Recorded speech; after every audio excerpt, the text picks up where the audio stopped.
This is the Journal on DW-TV. I'm Brent Goff in Berlin. And I'm Monica Jones with the business news. Welcome. Here are the headlines this hour. In Egypt, anti-government protesters stand their ground a seventh day while military helicopters hover above. Foreigners rush to leave Cairo as travel warnings for Egypt are issued around the world. And a controversial debate in Germany about how to get more women in the boardroom.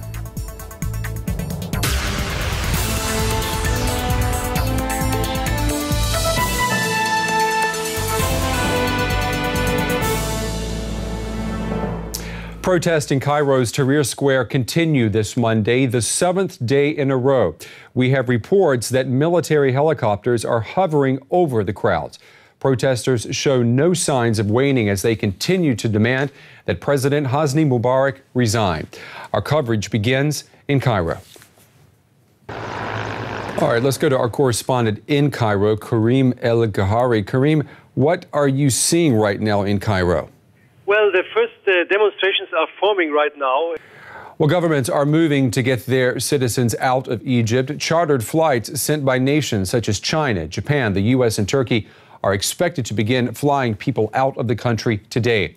Germany's foreign minister has warned people not to travel to Cairo, Alexandria and Suez, but Berlin says that Red Sea tourist destinations remain calm. We have this report from the airport in Cairo. Well, Egypt will be high on the agenda at a meeting of European Union foreign ministers in Brussels today. The ministers are also expected to discuss the unrest in Tunisia. Demonstrations continued over the weekend in the capital, Tunis. Police used force to disperse protesters. The EU ministers are expected to agree on concrete sanctions against Tunisia's ousted president Zine El Abidine Ben Ali and his family. All right, Jeff Mead is in Brussels covering this meeting of foreign ministers. Jeff, you know, the world talking about what Washington is or is not doing concerning what's going on in North Africa. A lot of people scratching their head and asking, is there a common policy coming from Europe? Is there? I mean, Jeff, has the criticism been unfair here against the European Union simply because the situation in North Africa is so volatile right now? I mean, has Europe really had time to react? All right, Monica's here to talk business and to talk about changing the way German boardrooms look. Yep, it could get a bit more of the female touch, Brent. Ooh. Yeah, women in top management positions are still few and far between in Germany. The never-ending story there. Monica, thank you very much. Well, officials in southern Japan have advised more than 1,000 people to evacuate their homes due to volcanic activity. The Shinmoedaki volcano on the island of Kyushu has been erupting since the middle of the week. The meteorological agency has expanded the no-access danger zone to 3 kilometers from the peak.